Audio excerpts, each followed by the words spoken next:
time coming up with content ideas for your podcast, I find that there is nothing more embarrassing than all of a sudden being stumped in the middle of a conversation where it's like, I know I had more questions for you, but I just can't remember what they are right now. And that's why I'm trying Poddex. Poddex is the best all-in-one podcast idea generation tool. You get everything from episode ideas to interesting conversation starters for interviews, engaging discussions for your live streams, and even social media content ideas. With this tool, you don't have to spend weeks trying to come up with content for an episode or unique questions for your guests. Just shuffle the cards and pick one at random, hit the record button, and get started. Now you can make better content, have more fun while you're at it, and get your viral moment, all with Poddex. Head over to poddex.com and use code C4C. Welcome back to Season 2 of the Love Letters to Virginia podcast. I'm your host, Vanessa Pasmino. Thanks for listening. And these are the crossfires, and that's what I make most of my bends with.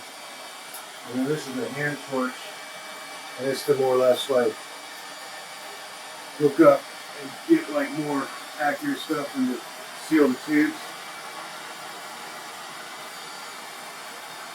Also, what's cool is this looks like a white tube, but it's not. It's really blue, and the only way to really tell is it's written on the glass in some spots, but now that it's been cut, we don't know. So this is a UV light.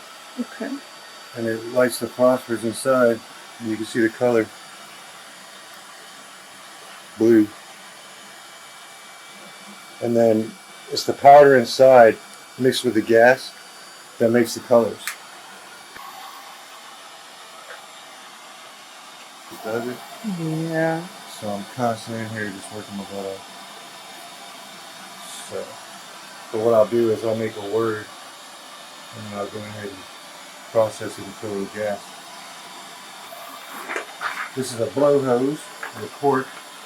I cork one end, and then I stick the blow hose in to keep pressure so that it won't want to seal up or collapse. So I'm just going to map it out. And you don't want to just start at one end and work your way to the other. You want to have a plan of action and know what you're going to do and then execute it. So because if you don't, you can kind of trap yourself, and then you'll be stuck in a position where you got to cut it and make it well. But it's better to have less wells. So I'm going to heat up this area and bend it to the pattern. And all I'm doing is making sure I evenly heat the glass on all sides, same amount of rotation. That's why I say I like doing it to music. Yeah. Because it's all about rhythm. Right. And it's really about just rhythm, having good steady hands, and being able to practice and giving it time to learn. And I think a lot of people could do it. See it, and then it starts getting molten hot. It starts getting more able to move and play with it. And then once it's hot enough, I just bring it over, mold it to the pattern, and then I'll put a block on it to keep it off flat. Then I'll make more marks where I want to bend it over. So I'm going to double it over. And that's what I do with these crossbars. And this is what the blow hose is for, because when you start heating it up, it wants to collapse naturally. So what we're going to do is use the blow hose and gravity and just keep the contour of the glass and keep the same diameter and make it bend like this. And it looks so easy, but again, this is called a non-asbestos block, and it just allows me to touch the neon and flatten it out without hurting it, because anything else the glass can get shocked and cold and it'll crack. That's the main thing too, is that it is glass and it always wants to crack or do its own thing, so you only get one chance to get it, and then you got to get it right so that you can't really go back and rebend it. Mm-hmm. So It's too fragile. yep. Primary colors. And then you've got cobalt blue. But these are called That's exotic. nice. These are called exotic glasses, and these get up like, I think one stick of this is like $30 for a 5-foot stick. Same thing with this one.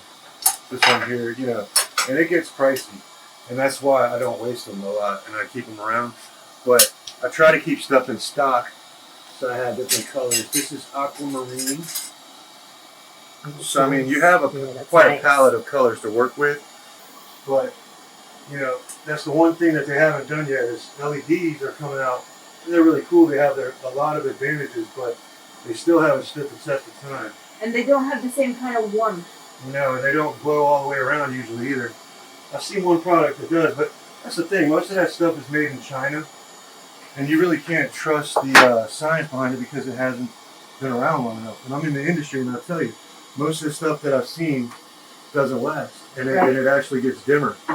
Now, neon, when it ages, it does lose a little bit of luster, but it usually stays bright enough to not be a nuisance. But with LEDs, I've seen where we use them in signs, and within 2 years, 3 years, we're going out and customers complain it's not bright, and then we have to change them out. They fade. Hmm. They do it because it's cheaper, right? It's cheaper and it's lighter. There's less work that goes into it because with that stuff you peel and stick. You just stick it on there. And that's the other thing. Sometimes the sticky pads go bad. If you don't silicone it, they drop and it looks funny. But with neon, you've got all these different factors. You got to have holders. We call them tube supports. Then you got to make sure that it's where it needs to be. And then you got the electrodes. Now it can go outside. It can get water on it. But the problem is if water gathers in the boots and stuff. So you want to make sure it's not like sitting in water or anything, because it'll eventually get to it and it'll cause it to crack. But you can pour water all over it. It's totally waterproof, but it's very good outside. It works great outside. Better than LEDs. And the chemicals that make it light don't make the glass hot? Nope. If it's done right. The problem is, that's why it has to be perfect. Neon is very unforgiving because when I'm doing these cuts and these welds, they have to be exact, because if they're not, and it has the slightest leak or anything, if any outside elements can get inside, it'll ruin it. Execute that, and I think that'll be awesome. I actually did the mermaid over at the workforce place years and years ago, but that's just a face with light behind it, so it's not really the same. But yeah, I would love to make a mermaid. Kind of always wanted to, and I did those, but I'm always ready to make more. So now I'm going to make the R, and then I'm going to go to the T, and I'm going to make that out of a separate stick. Okay. And I'm going to take a break and get everything set up so it's not so quiet in here. I'll show you on my Instagram. I've done some really cool stuff. Antique signs.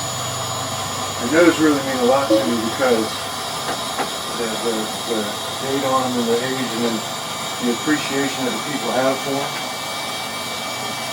And they gotta be perfect.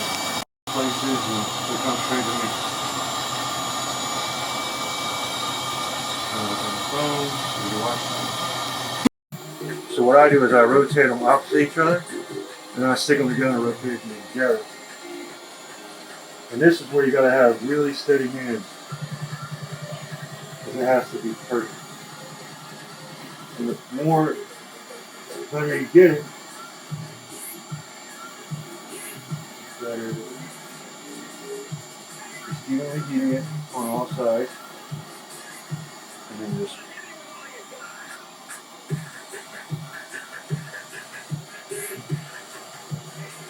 the slightest bit of pull and pressure. You just make the glass become one.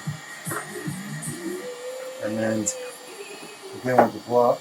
I've already made my marks, and I made them because I wanted to know where to cut it so I could make it happen.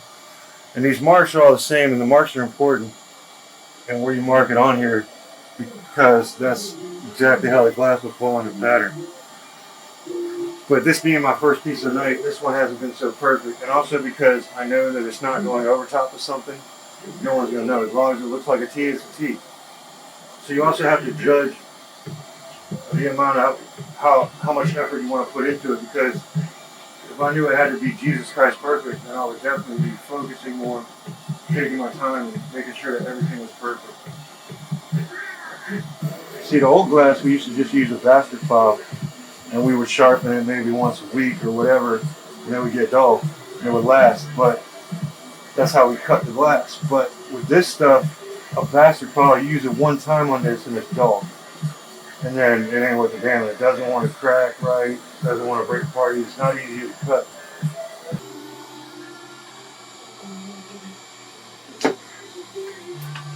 What you're about to see is just argon gas. See how it's blue? Oh man. And see how it's not very bright?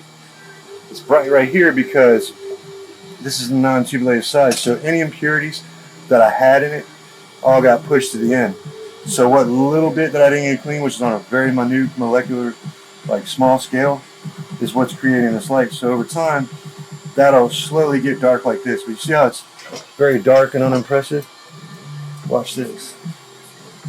There's the mercury. Oh, what? And that's what the mercury does.